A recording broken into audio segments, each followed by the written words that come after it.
All right, joining us on Hot Copy this morning, we have with us Senator Ronald Bato de la Rosa. Senator de la Rosa, good morning to you, sir. Good morning, Karen, at good morning sa ating mga taga-subaybay. Good morning sa ating All right, Senator, we heard former President Rodrigo Duterte. Ang sinabi niya, yan, si Bato de la Rosa, senador ngayon, he mentioned that dati kang miyembro ng death squad. So let me ask you this first. Were you ever a member of the Davao Death Squad? I have been hunting kung sino yung mga death squad na yan.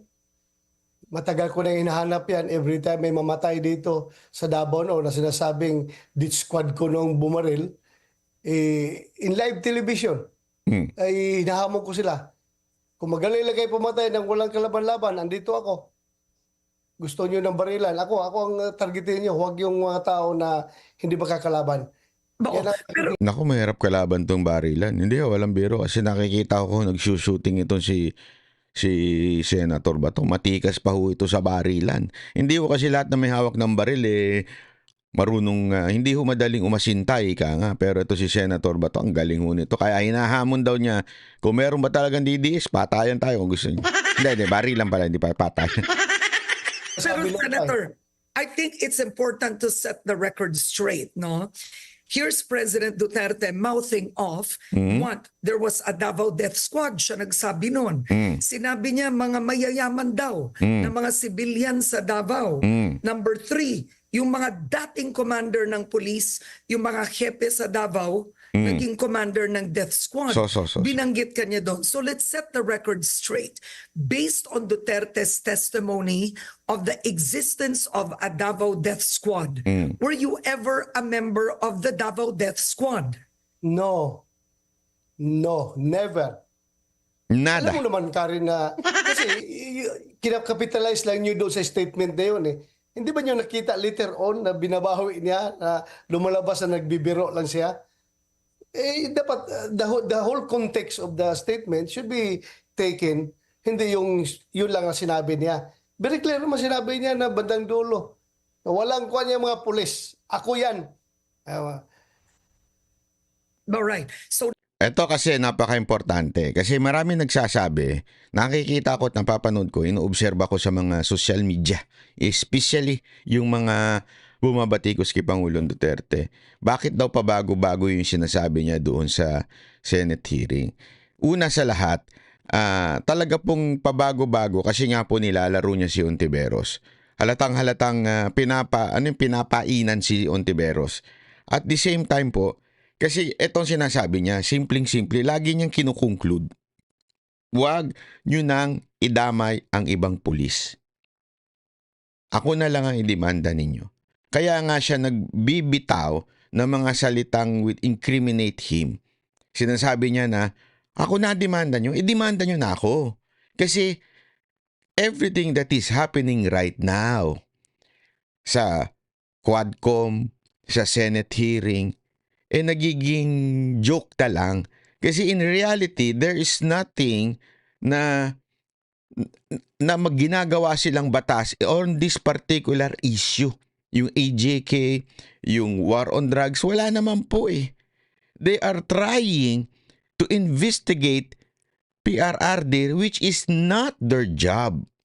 Their job is to craft law, tapos maghihiring sila to get resource person kung ano yung idadagdag dun sa batas. That's the purpose of the hearing. Okay?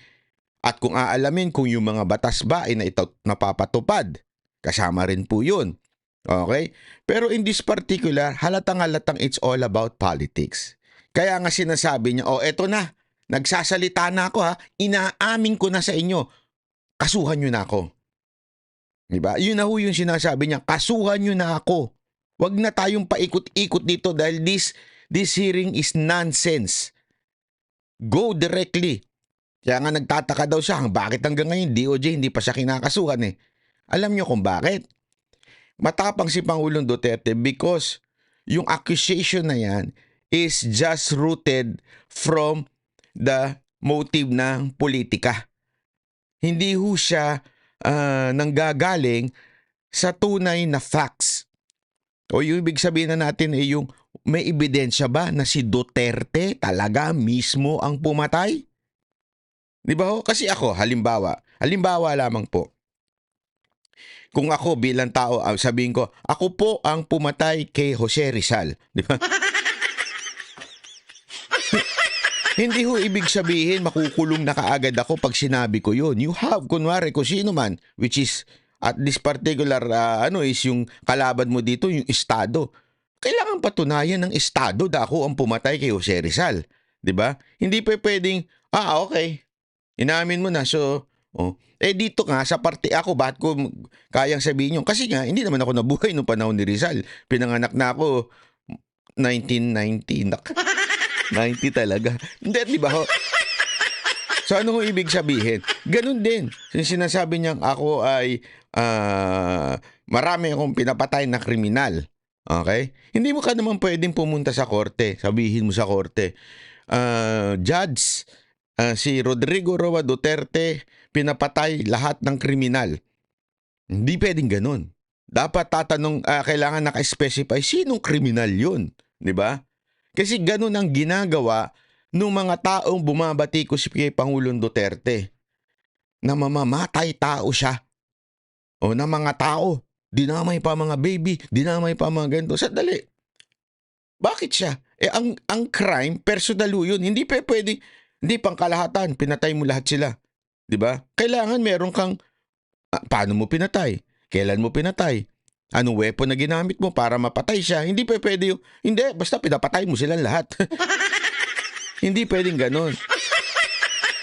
Kasi nga po, this is just politics. Politika lamang po ito na pinalalabas nila na mamamatay tao si Duterte. So ito si Duterte, ano sinabi niya? Mamamatay tao ko. Pinapatay ko rin kriminal. Yan yung isang bagay na pilit na pinauulit-ulit ni Ontiveros na hindi niya alam na gusto naman ni Pangulong Duterte yung salitang ako'y mamamatay tao ng mga kriminal. At sabi niya nga, pag ako nakabalik, doblado. Uulitin ko, hindi ko pagsisiya, uulitin ko, doblado pa. Ibig sabihin ng doblado, times 2. Di ba? Tuwan-tuwa. Kita niyo, nagpalakpakan sa Senado, tuwan-tuwa. Hindi niyo napansin? Alam mo, pilit nilang sinisiraan si Pangulong Duterte by saying killer siya ng mga kriminal. Akala nila masisira si Duterte doon. Yun ang gusto ng tao eh. Yun ang gusto ng mamamayang Pilipino. Pasali, nakalimutan niyo ho ba na salot sa lipunan ng mga kriminal? Kasi hindi ho kayo naging biktima. Kasi puno kayo ng mga police security. Kaya hindi kayo nagiging biktima ng mga mamamatay at mga adik sa daan. Pero yung mga Pilipino, tuwan-tuwa nung panahon ni Duterte. Yung mga ordinaryong Pilipino, bakit? Malaya sila. Di ba? Kaya nga sabi ko sa inyo, i-comment nyo dyan eh. Anong experience nyo 2016 until 22 Masaya ba kayo na mapayapa ang lugar nyo o masaya kayo ngayon na hindi mapayapa ang lugar nyo? Walang matinong Pilipino na magsasabi, hindi, mas masaya ako maraming kriminal sa kalsada. Mas masaya ako. Gusto ko yung may mga kriminal, snatching. Gusto ko yan. Yung mga naka-riding in tandem, gusto ko yan. Mga adik sa kalsada na humihit-hit. Gumaganong-ganon sa kalsada, gusto ko yan. Kaya nga hindi ko magets yung logic nila na pinasasama nila si Duterte, pero lalong nagugustuhan ng tao. Di ba? Kaya nga yung pagde-death squad na yan, inaamin na ni Duterte, ako na mamamatay tao, ako na. Demanda nyo na ako para tapos na tong walang kwentang usapan na to. Number one, you categorically deny that you were ever a part of a so-called Davao Death Squad. But number two, did you know of the existence of the Davao Death Squad? Sabi ko nga sa iyo, Karen, that yung Davao Death Squad is a creation of the media. Yung term na yan. Yung term na yan. Totoo, may namamatay. May namamatay dito Sa Davao muna to yung Davao muna tayo. Davao. Oo, Davao. Totoo yan. May mga namamatay, ng mga kriminal. may namamatay na mga poser, may namamatay na mga hold upper, mga kidnapper. Pero yung term nga na death squad, creation niya ng media. Sinasabi nila death squad, Davao death squad. Ako, Yeah, I but- cannot confirm na mayroon talagang death squad. Okay, so one, you're making it clear on Head Start. You were never a member of the so-called Davao Death Squad. You cannot confirm the existence of the Davao Death Squad. Okay, but number three, it's the former president himself who said it. He said may mga hindi daw mga pulis, pero may mga mayayaman na mga taga Davao, they cared for Davao, sila daw ang pumapatay. Hindi kasuhan ninyo yun, yung mga... But you Bakit were yun? his police chief. Ha? So, tanong ko, you were the police chief of Duterte even when he was mayor in Davao. So, Yes, ang tanong ko, what was the former president saying? Ano yun, sir? Invento? Was he... Joke! Is he a storyteller? Alam mo, Madam Karen, sorry po Madam Karen ang tagal na ni PRRD, hindi nyo pa rin kabisado. Hindi nyo pa rin alam kung kailan siya nagjujuk at kailan siya nagsasabi ng totoo. Ano ito? Ang hina nyo naman makagets ng tao? Kaming lahat ng mga Pilipino, kami mga ordinaryong Pilipino sumuporta kay Duterte, alam namin kung kailan siya nagbibitaw ng joke at alam namin kung yan ay totoo. Alam mo namin po yun. Alam namin na joke yung mga mamayayaman na pumapatay sa mga adik.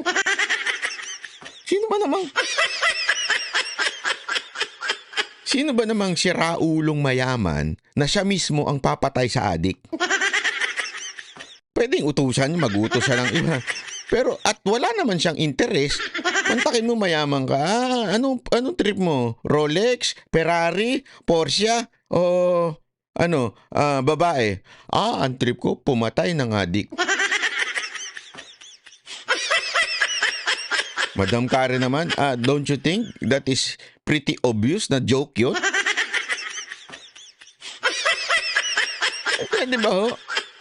Panbihira naman tayo, madam mo. You can't say it's a joke. It's either a lie or the truth. Ano po yun?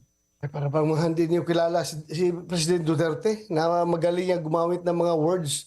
Dapat, kung ito interpretation of what he has said during the Senate hearing is subjective. Kung ako ang tanungin mo si General Gamboa, tanungin mo si General Danao, yung mga dumaan na chief of police dito, ang masasabi talaga sa iyo, nagbibiro lang yan ng boss namin, nagbibiro lang yan.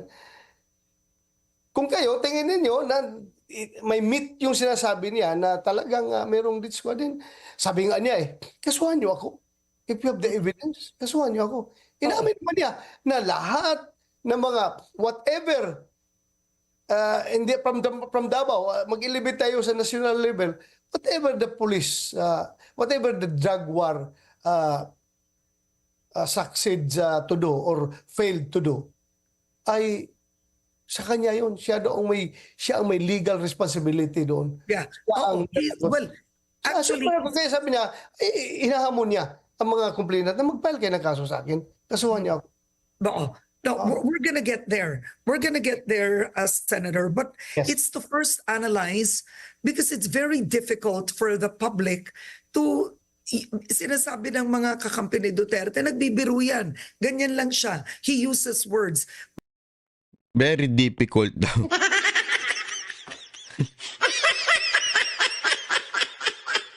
Very difficult dun sa mga slow. Sorry pero very difficult. Hindi nyo alam kung kailan siya nagbibiro. Sasabihin niya, mga death squad. Yung mga gangster namin yan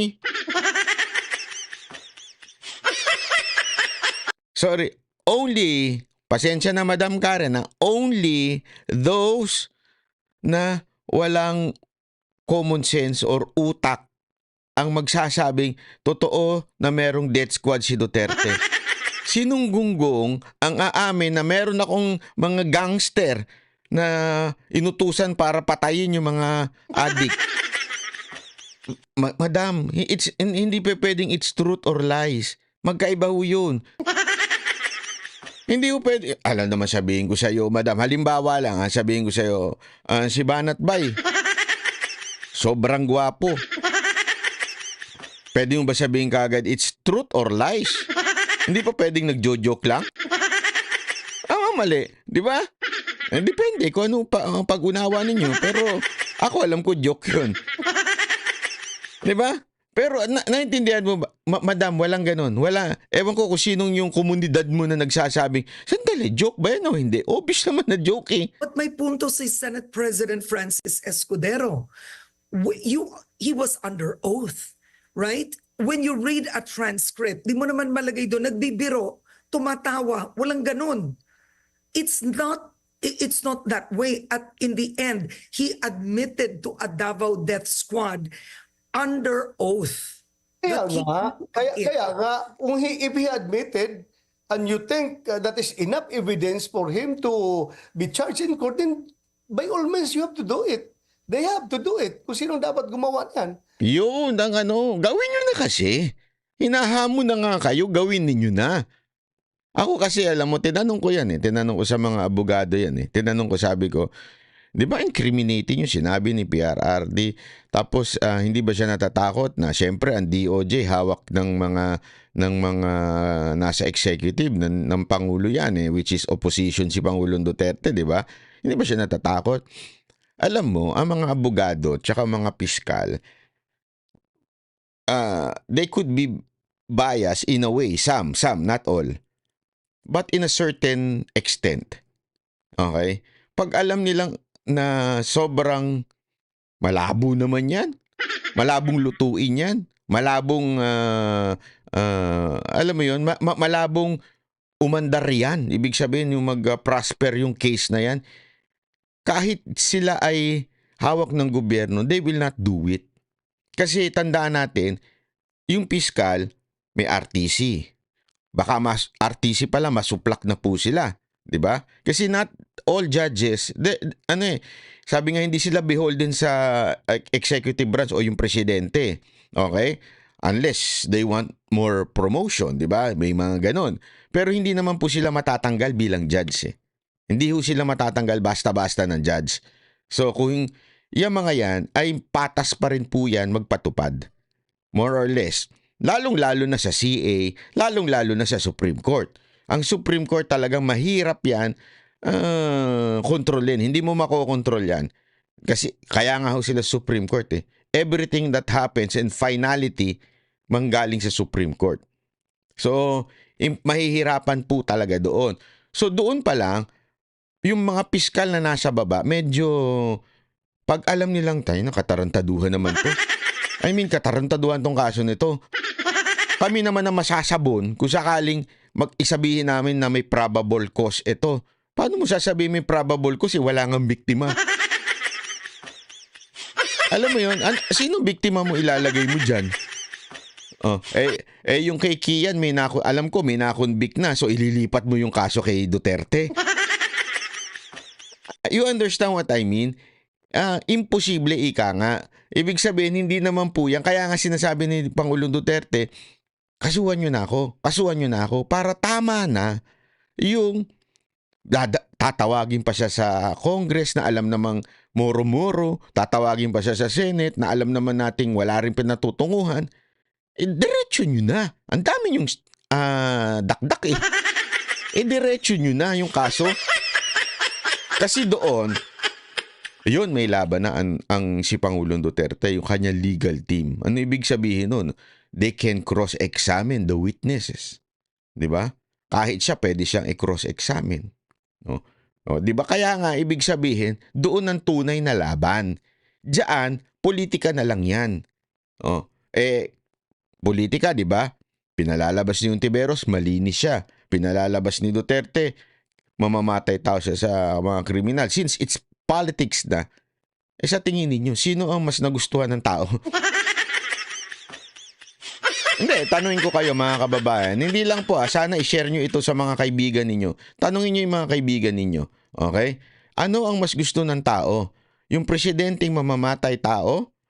O yung presidenteng chillax?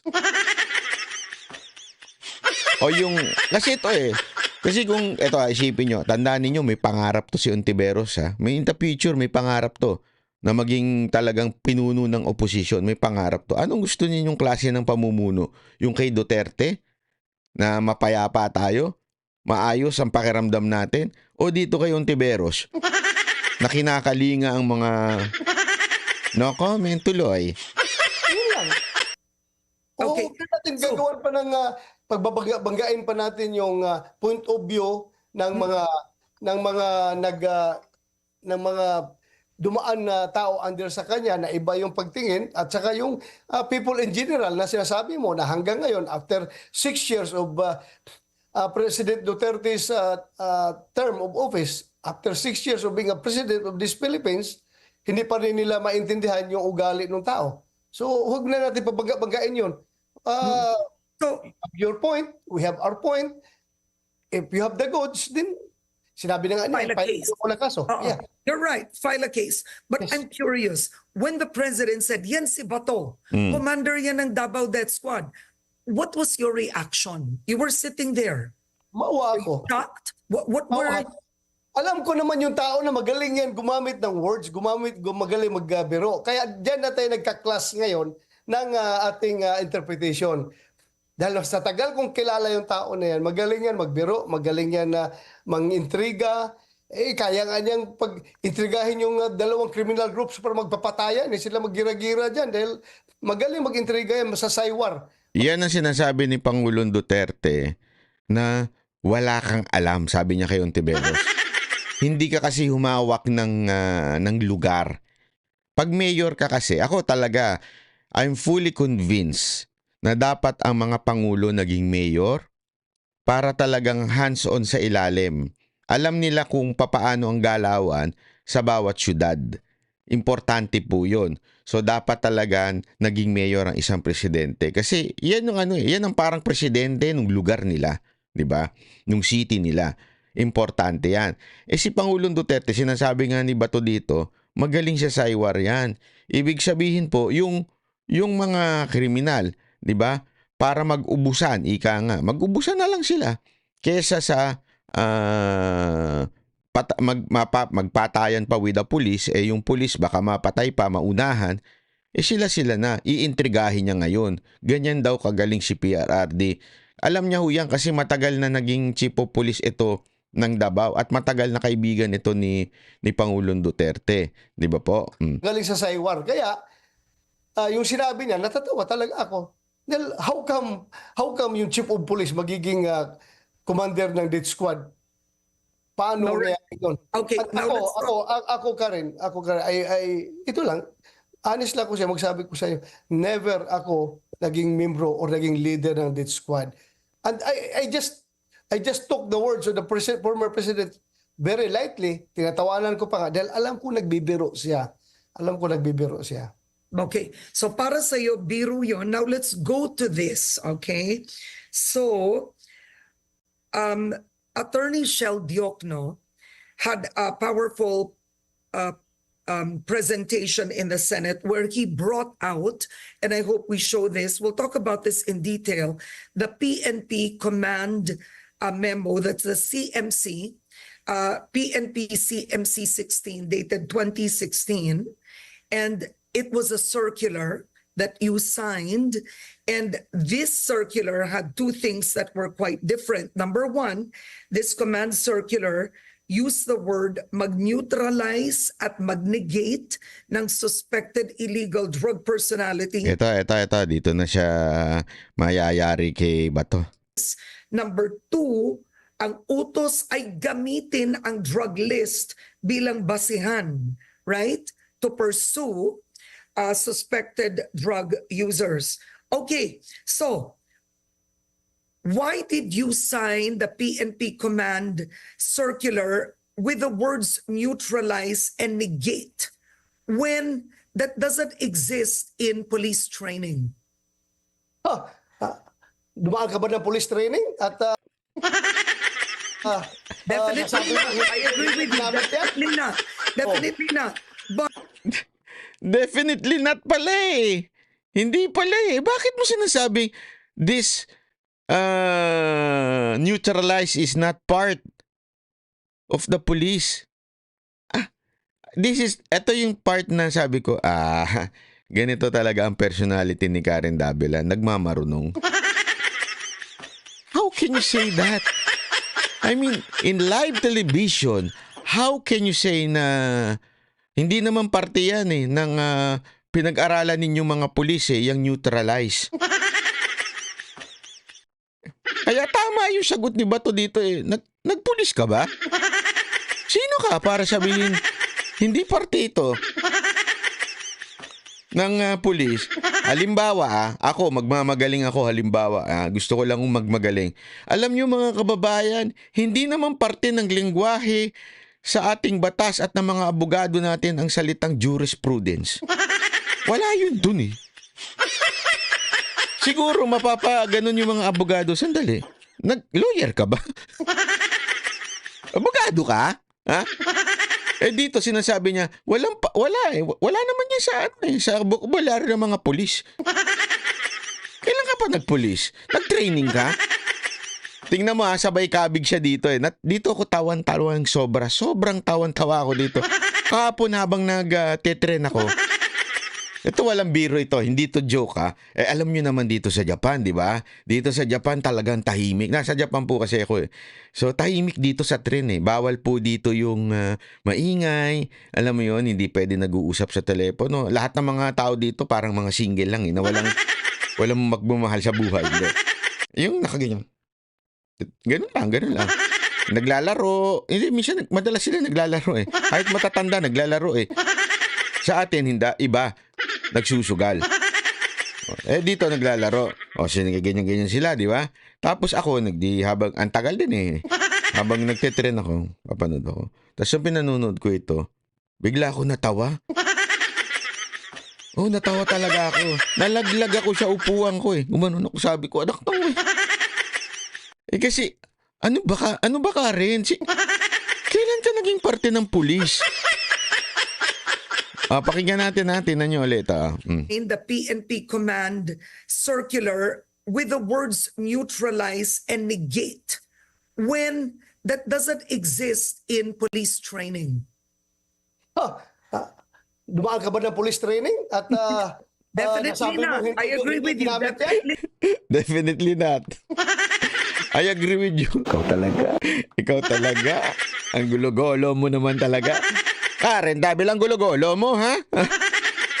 Not. Definitely not. But the police officers... Yan pa ako tawan-tawa yung salita. Pinagdiinan pa talaga, di ba tayo? Di ba? Dumaan ka bang pulis? Hindi. Di ba? Dumaan ka ba ng police training? At definitely not. I agree with you. Definitely not. Definitely not. But the police officers that were interviewed said that neutralize and negate, the ones interviewed said ang ibig sabihin nun ay pinatay or killed. Sino nagsabi? Sige, sino nagsabi? Based on the interviews. Sino nga nagsabi? Yan kasi ang hilig Ang hilig ng mga babae. Saka ng mga media. Sabi ng mga pulis ito daw ibig sabihin Sino nga? Di ba? Sabi ng kaopisina mo may babae ka daw. Sino kaopisina ko nagsabi? Sabihin mo sa akin, sino? Hindi, basta sabi ng mga kaopisina mo. Yung nag-create ka ng character just to push your story, 'di ba? Para mo lang ma-pursue mo yung story mo, nag-create ka ng character. Sino yung nag-interview? Sino yung interview na yan? Para well, he did present it. But let's go already. So what for you is neutralized? Booking siya Alam mo, Senator Bato, niyari mo dito si Karen Davila. Grabe, bilib na bilib ako dito. Kasi, tinan mo biglang sumegway. Sino ba yung mga pulis na yun? Sino ba yun? Sige nga, sino? Pangalanan mo nga yung mga pulis na yun. Hindi, biglang naiba yung tanong. Karen Davila. Hindi, ako payo ko lang sa'yo, Madam. Ito, walang biro. Si Madam Karen Davila, matalino naman po siya. May logic naman po siya. Pero wag po kayo magmamarunong sa mga bagay na hindi nyo alam. Yan ang no-no. Yan ang no-no sa isang journalista. Ay, hindi naman po ako sa journalist, ha. Although, nag-anchor naman po tayo sa SMNI at tayo din po ay nag-aano sa remate. Gayunpaman, ang napakatinding lesson po sa akin is wag kong magmamarunong. Pag hindi alam, magtanong. Ganun lang kasimple. Wag po tayong feeling magaling. Di ba? Para lang yung tao masabi, may alam to, matalino to. Wag ganun, wag ganun. Kasi mas mukhang tanga ang taong nagmamagaling kaysa sa taong nagtatanong. Oh, bars! Ganun yan, ha? Gago! Oh, di ba? Hindi totoo naman eh. Mas mukhang tanga, ulitin ko, mas mukhang tanga ang taong nagmamarunong kaysa sa taong nagtatanong. Oh, ha? Ulitin natin yung part na yan, ha? Oh, kung paano kumabig. The ones interviewed said ang ibig sabihin nun ay pinatay or killed. Sino nagsabi? Sige, sino nagsabi? Based on the interviews. O sino nga yung interview? Sino yung interview na yan? Para Well, he did present it. But let's go already. Oh, Let's go already. Let's go already. Kasi hindi mo masagot. Paano kaya ako sa korte ka, madam? Tinanong ka, di ba kunwari sa korte? Madam, Your Honor. Madam Karen Davila. Miss Karen Davila. So how come you said this? Your Honor, let's move on.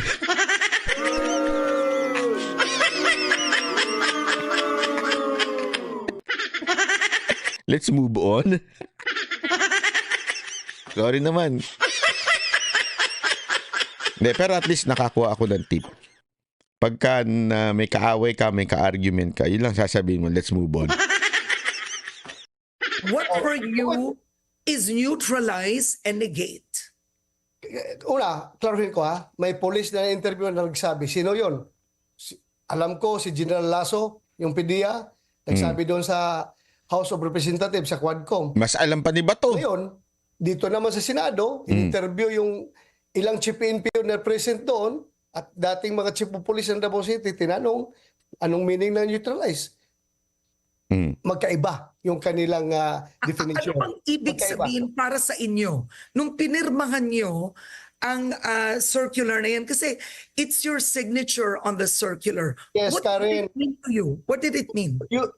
Kung tingnan mo yun, nakakapagod kasi, sige explain, no? Nakakapagod. But go ahead. In-explain ko na yan doon sa Senate hearing, di ba? Sinabihan ko si Jok, no? Ito yung Google meaning Definition. ng term na neutralization at ito yung meaning, yung definition ng neutralization based doon sa PNP operational Proceeding. procedure manual. Ito, sinabi ko sa kanya, yung neutralization that includes that rendering the suspect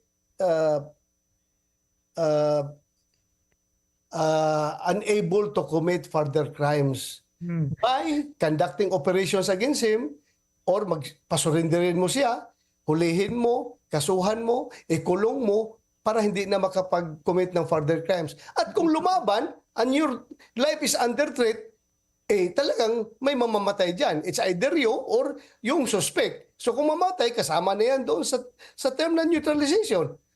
Hindi.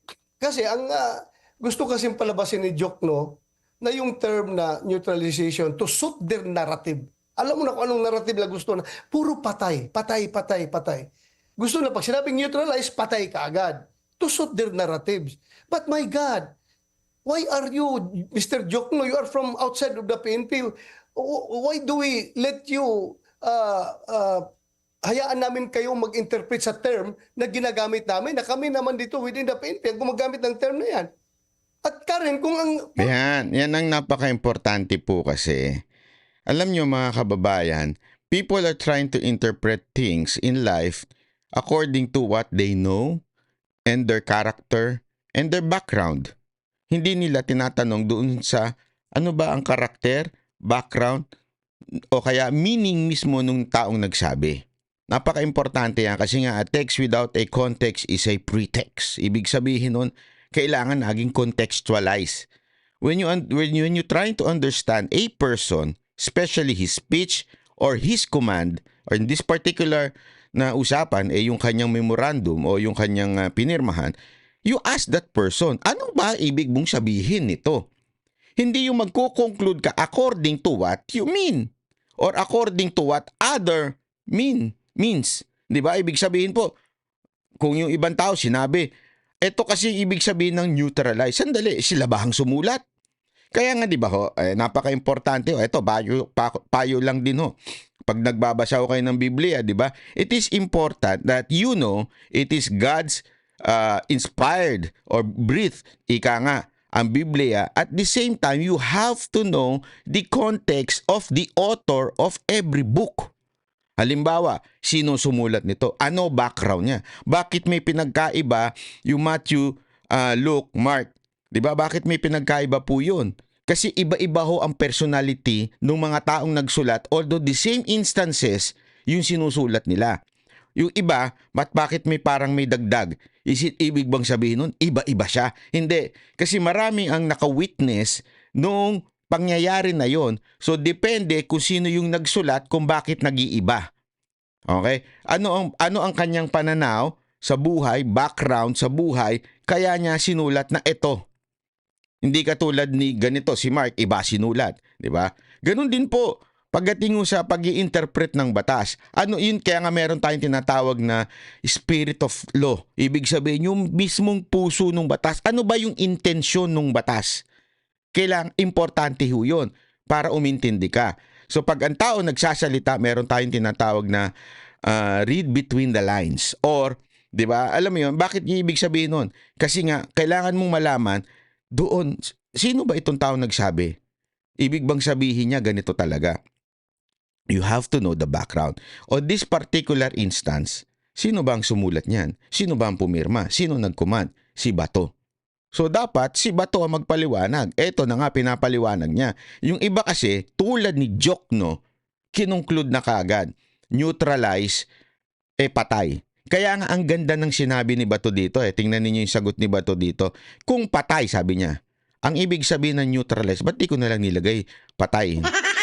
Bakit ko papahirapan yung sarili ko? Diba? Kasi meron mga nagsasabi. Ito, explain na natin. Kasi para mas pasok pa. Okay? Marami nagsasabi na patay daw yon. Bakit nilagay pa yung salitang neutralize? Diba? Bakit di na lang sabihin na patay? Kasi nga po, maraming meaning ang neutralize. Instead of putting there, kasi sabi nila, okay, ayaw mo na ibig sabihin, patayin ng neutralize. Bakit hindi mo na lang nilagay, hulihin o isubdue itong tao na ito? O kaya wag na lang subdue, hulihin na lang. Okay? O capture, i-capture itong tao na ito. Bakit di mo na lang inilagay capture instead of neutralize? If your intention is not to kill. Yan yung mga nakikita kong argument sa social media. Alam niyo kung bakit? Because maraming ang meaning neutralize. Ibig sabihin nun, huhulihin mo, pero pag lumaban, yariin mo na kesa sa unahan ka. So, hindi lang hulihin. Hulihin, marami pa. Ito, babanggitin niya dito, pakinggan nyo. Kasi kung huhulihin lang, paano kung sinabing, ang utos sa atin, hulihin. Nanlaban. Ano gagawin natin? Utos lang sa atin, hulihin. Di tumakbo na lang tayo. Ganon di ba? Pero pag sinabing neutralize, ibig sabihin, nandun na, sakop na. Hulihin, pasukuin. Kung ano man ang gusto mong gawin dyan. Para makontrol mo na siya. Mapapagsak yung tao na yan. So kasama na yan. Halo-halo na yan. So pag lumaban, nasa batas naman po natin. Pag lumaban, ibig sabihin, alam mo yun, pwede nang tigukin, di ba? Pwede nang yariin. Portion is to kill. Bakit hindi na lang nilagay sa memorandum circular to kill everyone? To kill. Bakit neutralize pag gamitin na term? Because ang neutralize, meaning hulihin mo or pasurindirin mo para hindi na sila makakommit ng further crimes. Hindi yung puro patay-patay na lang. Ay kung gusto ko palang patayin, bakit pa ako gagawa ng memorandum circular na mag-incriminate sa aking sarili? Ganun ba ako kagago? Do you think ganun ako katanga na gagawa ko ng memorandum circular na self-incriminating? Bakit pwede ko naman i-text yung mga tao na patayin nyo? O bulungan ko, patayin nyo para walang Okay. ebidensya. Bakit gagawa pa ako ng dokumento na magiging ebidensya para laban sa akin? Kita niyo yung difference ng interview ni Karen Davila dito at saka nung kay Abante. O, kay Abante, sunog na sunog eh. Dito, hindi na nakakaimik si Karen Davila kasi maganda yung logic niya eh. Kung gusto ko palang patayin, bakit pa ako ilalagay ko pa sa papel? Di ba tama naman eh? Gusto ko palang patayin yung kriminal eh. Bakit pa ako mag-uutos at ilalagay ko pa sa papel na pwedeng gamitin laban sa akin in the future? Kung yun ang purpose ko, edi bubulong ko na lang. Bulong ko na lang sa mga kaibigan ko, patay mo na lang yan. Ano ba katanga ang PNP? Okay, now, in the essence of fairness, all right, I'm going to read this. Technically, I don't know why this was not mentioned in the Senate, right? So technically, the term neutralize and negate has been included in the 2014 revised PNP manual of the Anti-Illegal Drugs Operations and Investigation. This was even before the time of former President Duterte. This was included during the time of then DILG Secretary Mar Rojas. So panahon pa po ito ng yumaong si Pangulong Noynoy Aquino, right? So Justice Carpio said the term neutralized and negation has been included already in the 2014 revised PNP manual. So when you became PNP chief, technically the words existed. Andiyan na yan, matagal na yan. Okay, now, the thing is, even in the circular in 2014, it was not specific what it meant, no? When you came in, nandun na yun. Oh, So, what's your point? Justice Carpio said the manual or the circular is technically unconstitutional. The question now is this. Somebody has to show that the implementation of the circular is you are violating the rights of the individual or you are committing human rights. So yan na ang tanong ngayon. During your term as PNP chief, how did neutralize and negate? How was that implemented? Okay, Karen. Neutralize. I will give you statistics. 1.6 million drug users and drug personalities, users and posers, nag-surrender. They were part of the neutralization effort of the Plan Double Barrel. 300,000 nakakulong sa mga presuhan. Buhay. Buhay yan lahat. Punong-puno ating mga presuhan. Problema tayo sa overcrowding of our police station jails. Dahil nga, sa dami nating hinuli. Nakakulong yun. Buhay yun lahat. Buhay lahat yun. So, sabihin mo, mayroong 6,000 na namatay. Sabihin natin, hindi ko rin kiniklaim na lahat yun ay justified na pagkamatay. Dahil alam natin, mayroong mga pulis na nagluluko at pinagkakasuhan natin. So, kasama na ngayon sa buong neutralization effort, nag-surrender 1.6 million, 300,000 ang arestado, facing charges, nakakulong, at yung 6,000 na namatay. Sila nakapokus na sa 6,000 na namatay at gusto nila na yung term na neutralization doon sa memorandum circular na pinirmahan ko ay doon lahat sa patay yun. Kinalimutan lang yung 1.6 million na nag-surrender. Kinalimutan nila yung 300,000 na arrested, buhay, nakakulong. Nagigets ninyo? Ang ganda nun. The neutralization itself, it's not bad. Bakit ho kanyo? 1.6 ang sumuko. 300,000 ang nakulong. 6,000 lang ang napatay. Yung iba doon nanlaban, yung iba doon tarantadong pinatay lang ng mga tiwaling pulis. Yun ang sinasabi ni Bato dito. So how many percentage ho lang yun? If titingnan mo sa pangkalahatan na sumuko, nakulong. sa nakulong, wag na natin ilagay doon sa sumuko 1.6. Doon na lang sa nakulong. Sabihin talagang na-neutralize. Ibig sabihin na-neutralize, nahuli sila, nakasuhan, at nakakulong. ano ba to? Person deprived of liberty. Diba? PDL sila ngayon. O, ibig sabihin po, 300,000 versus 6,000, ang laki po ng diferensya.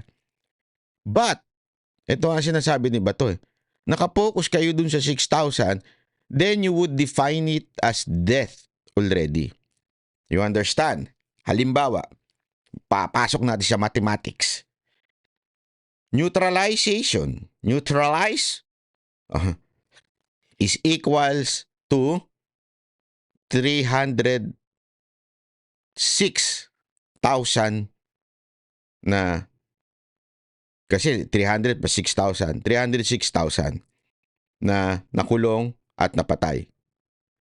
So, ang ginawa mo, yung 300,000, yung 6,000 hiniwalay mo. Biglang hiniwalay mo at sinasabi mo ngayon, ang neutralization, it's just the 6,000. Tama, mali? So, how come naging definition ng neutralize ay death? Meron kang 300,000 na nakulong. Why not define neutralize as nakulong? Mas malaki yung 300,000 kaysa sa 6,000. Tama, mali? Bakit mo biglang doon i-define? That's weird, di ba? Pwede mo bang halimbawa na lang po. Halimbawa na lang sa motor. Sa motor, halimbawa natin. Merong isang sabihin na nating event ng mga motor. Riding in tandem event. Halimbawa lang, kunwari magbumotor kayo na magjowa. Buong Pilipinas, kaya riding in tandem event. Ang sumaling naka BMW ay 300,000. Ang sumaling naka Ducati ay 6,000.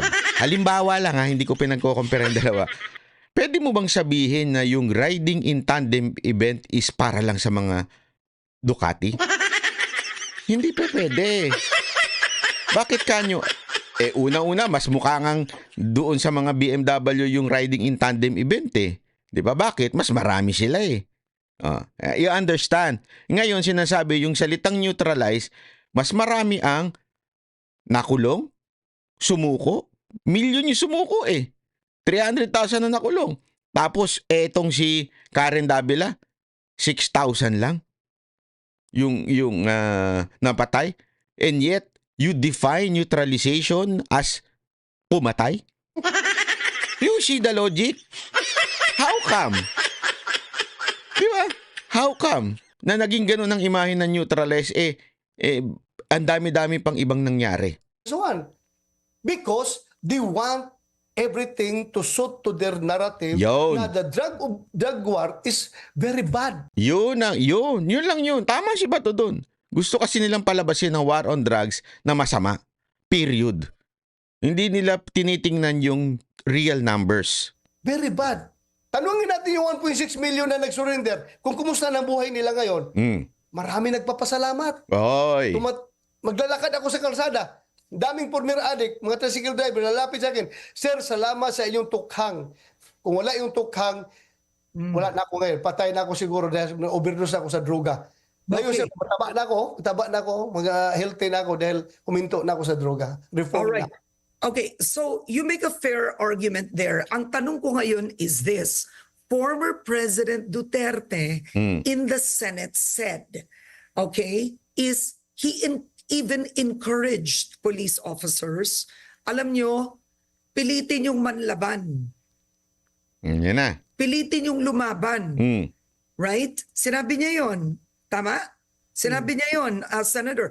Pilitin yung lumaban para in effect, I'm presuming, I'm saying that in effect, para yung police, pwede niyang mapatay yung suspect.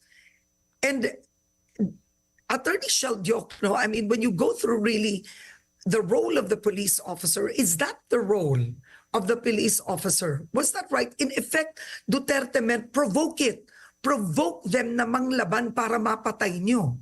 Kaya nga, sinabi niya, di ba? Sinabi niya na yung mga pulis na yan, may training yan. Sabi ni Duterte mismo. Sabi mismo Pero niya. tama ba yun, Senator? Sandali lang. Sino bang pulis na gago na hahamunin mo yung kuha na bumunot ka? Bumunot ka, lumaban ka para magkabarilan tayo. Do you have time to do that? Do you have time to do that? Yun lang ginamit. Alam mo kasi, Senator Bato, nanonood kasi ng pelikula ito si ano. Mahilig manood ng TV, lalo na yung mga Tagalog. Sige, bumunot ka. Di ba ganyan sa mga pelikula? Tapos uunahan sila ni Fernando Po Jr. Sige, bumunot ka. Bumunot ka. Sige. Mayor, kung ayaw mo makita ang bukas, bumunot ka. Mga ganyan-ganyan sa pelikula eh. O, kay Robin Padilla. Sige. Ano? Hindi ho ganun kasi ang nangyayari. Kala nga, alam nyo, ito kasi yung problema. Pasensya na, Miss Madam Karen Davila. Ang problema kasi sa'yo, you are trying to interpret things according to what you know. Hindi naman sa'yo inutos yun eh. Kaya nga sinabi ng isang PNP chief, di ba, na yan ay confidential. You know why? Kasi people might interpret it the way yung alam lang nila. Kasi nga, hindi naman po sila pulis. So, dapat, ang nagbabasa lang nito ay pulis kasi sila lang ang nakakaalam